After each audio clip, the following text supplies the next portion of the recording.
Hi everyone, I'm Caleb and welcome to Gold Rush Cooking here at Columbia State Historic Park. Today we are looking at some Gold Rush cookware. This here is a cast iron skillet for all of our gold miners' frying needs.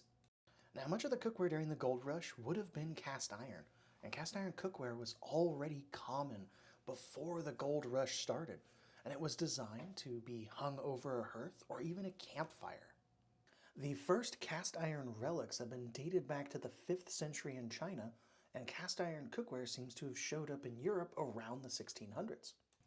This durable cookware could withstand the rough trails out here or life in a mining camp, so long as it was properly seasoned and you didn't let it get wet or rusty. This is a Dutch oven, the thing down on the rocks there. It is capable of acting like a full oven if you put hot coals on it, or you can even hang it over the fire to act as a pot or a frying pan.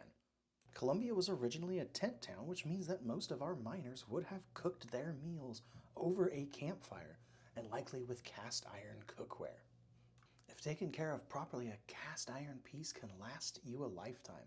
As always, I hope you enjoyed today's video. For more content like this, please hit the like button and subscribe, and check out our social media links below.